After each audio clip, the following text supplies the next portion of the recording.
We should have moved all the cushions so we could have standing room only. We could say that. Yeah, yeah.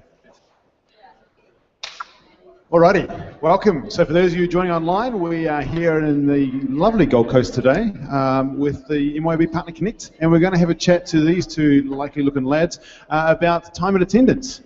And we have Chris from WageLock and Tams, you smiled at me, dude. Got Tamsin from Tanda joining us. I always get his name wrong, so that goofy look just threw me right off. I'll just call him Bob, it's easier. Bob. Yeah. Well, Hi, Bob. Pleased to meet you, Bob. as long as it's not Tamsin. That's okay. As long as it's not Tamsin? As long as it's not Tamsin. Well, there's people here over there, we could turn you into Tamsin. I'm sure that could work. Hey, listen, guys, we talk about you both being in the time and attendance space. Chris, what the stuff is time and attendance? Well, it's just collating hours of employees' start and finish times. That's what time and attendance is. Nice and easy. So start, finish, that's it. Start and finish, Nothing more than lunch that. breaks. Excellent. All right. Well, thank you very much. It's been fantastic. Tanda, you got, wow. That's not his name. We'll get there. We'll get there one day. Bob. When we're looking at the types of businesses who struggle with this, are they a variety of businesses? Are they small businesses? Are they massive businesses that have to do that tracking of staff? Yeah, it's so varied because there's so many different industries where time and attendance is applicable. I think mostly the one thing that they do have in common is that they're shift and hourly employees.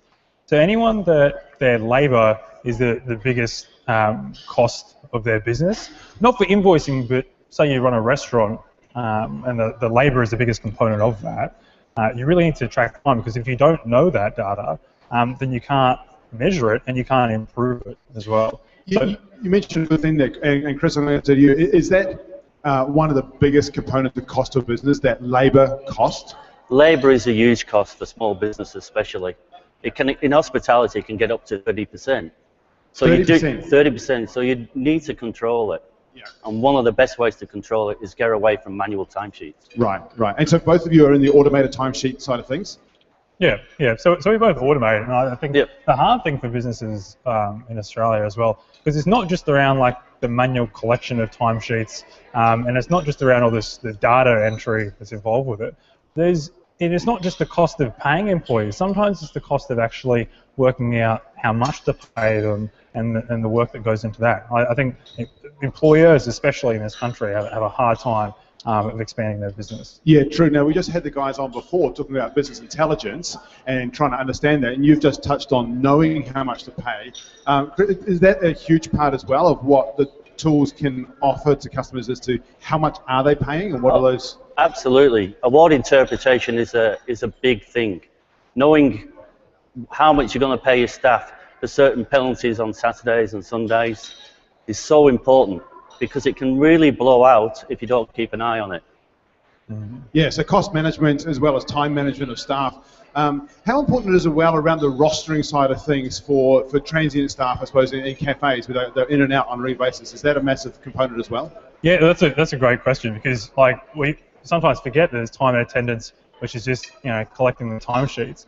The truth is that's just your actuals. Like that's what you're paying staff.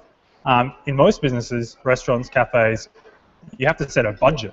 And a lot of people just say, roster, we're just telling people when and where they're working. It's not the case. Like, sure, we have to do that, but you need to appropriately be able to tabulate exactly how much that's going to cost you, because it's a budget. You've got to know how much your labour is going to cost you next week, and especially through the automation of timesheets, being able to do the comparison between what are my budgets and what are my actuals. Being able to be able to actually have that variance so you know how you're tracking as well. Yeah. Now, listen, we've talked a lot about cafes, restaurants, those sort of businesses.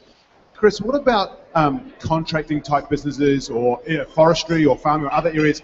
Are there pain points in that area for people as well, managing those stuff? Oh, absolutely. We've had a number of inquiries from people who are running farms, and they've got employees out in the wilderness there, and they're trying to check what time they start work and what time they finish work. It's important that that's done in a way that's affordable, and also that the person who's doing the payroll can do it efficiently. Yeah. So it's that's the other key component, right? Isn't it? It's not just keeping on top of your staff when they start and stop, but it's also making it easier for the businesses to actually run the payroll. That's right. Right. Tander, what have you seen in the way of efficiencies gained for people who are just doing their payroll side of things?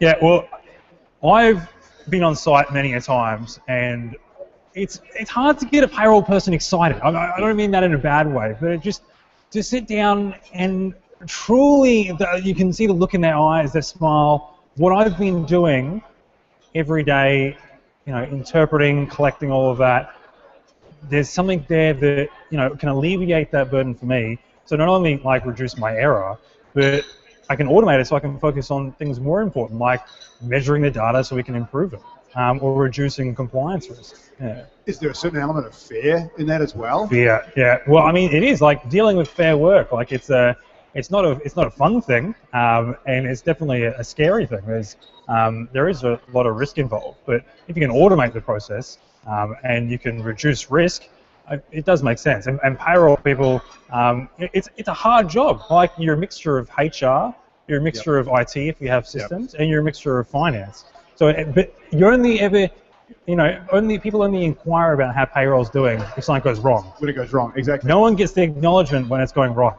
Yeah, and that's true of so many different things. What about the idea, though, of introducing more complex hardware into the space? I mean, WageLock, you do biometrics. Yep. For those who aren't sure, that's fingerprint scanning and such like. And Tander, you guys do things with cameras and photographs and things.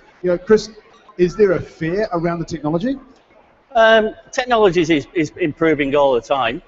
But we believe the fingerprint scanner is the best way to do it, because you can't fraudulently clock somebody in or clock anybody out. So it's there are ways, and it's not legal. But technology is improving all the time, so you have to keep up with that in time and attendance. And is there an acceptance in the market of that sort of thing, or has there been a bit of pushback on fingerprint scanners? No, we have about 18,000 to 20,000 employees using our system. Nice. I would say less than 1% people complain. And Tamsin, when it comes to people having their photo taken, is there any kickback in that space? I don't want that. I haven't got my hair done this morning. Well, I think it's quite the opposite. People love it because they have it always happens. We never encourage it, or we don't suggest it. But everyone always ends up having a weekly business selfie competition. So everyone just pulls funny faces. But I mean, the biggest fear that's involved with that is with the employees. It's, well, maybe I don't want my finger scanned. Maybe I don't want my photo taken. But it's around the culture of, we're not trying to reduce it. We're not trying to eliminate time theft. We're not trying to track. No. It's not the Big Brother approach. It's not Big Brother, no. No, it's actually just about verification, and it's just about integrity. It's time integrity. So it's making it easier right across the board, from the person coming to work and saying, I need to clock in and clock out, making it as quick and as easy as possible for them, making it easy for the payroll to get the data, and easy for the business owner to understand the cost, right? That's correct. Exactly. So it's much easier for an employee, by the end of it, even if they're maybe apprehensive or they're not sure, they find it's a lot easier than filling out a paper timesheet, isn't it? Because instead of having to scribble it down and they give it to payroll, and because they might have doctor's handwriting that the payroll person can't interpret it, and they get paid wrong, and that has to be rectified the next pay run. They can be paid the right hours every week. Yeah. Fantastic. We got any questions from the floor? Anyone want to ask a question while we've got these two up there? You were talking about technology a little while ago. Not all employees are on site. Do you have anything for workers that are off-site and things that do things like GPS or something like that to make sure that the employee was where they said they were? Yeah. I can answer that. Yes, WageLock have a mobile app, which is a GPS locator as well, so they can clock on and clock off, and it gives them within a 2-meter radius where they clocked on. And they can't fudge the time as well, because we take the time from the internet, so they can't do any fudging whatsoever. Yeah, exactly. And Tander has something similar, but I think it's about recognizing that time and attendance does have so many different applications that it's more of a platform, because you've got all these different, you might have mobile employees who work on different sites. You might have one brick and mortar store where your employees congregate.